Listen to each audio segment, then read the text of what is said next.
I deliberately tossed the redwood logs worth hundreds of millions into a deep pit, all because I was about to be captured by the police. What awaited me was nothing but brutal torture at their hands. The sheriff had thought I would spill the beans without hesitation, but he grossly underestimated my willpower. No matter how furious he grew, he could do nothing to make me talk. Because once the detention period was up, I would be released without charge. And by then, I wouldn't even have to reach out. The cargo owners would come looking for me on their own. All I'd have to do was lead them to the destination, and these redwood logs worth billions would make me a fortune. My bold exploits soon caught the eye of a big shot. Moreover, I held the key to smuggling redwood completely undetected. With this method, no one could ever find the hidden redwood logs because the containers were filled to the brim with nothing but milk. For this redwood smuggling operation, I would personally oversee the delivery. Even if the police pulled me over, I wouldn't be the least bit worried. I had absolute faith in myself, and the legal documents for transporting milk were just icing on the cake. The big shot offered me a huge commission, but I turned it down flat. What I wanted was a 4% stake in the business. My partners couldn't wrap their heads around it, but I knew that taking cash would only make me their errand boy, whereas holding shares would make me a partner in equal standing.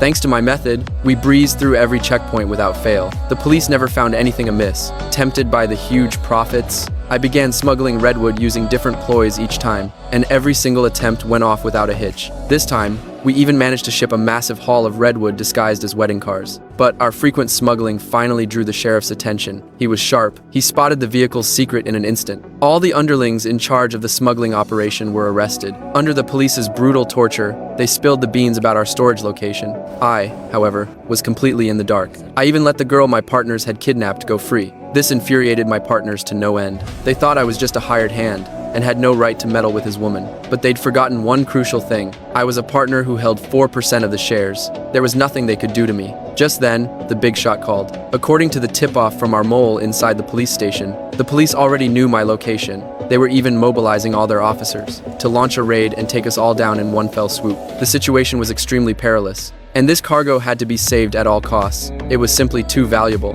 My chance had come. If I could successfully protect this batch of redwood, my status would surely skyrocket. But the police were closing in fast. Staring at the mountain of redwood logs before me, I quickly hatched a plan.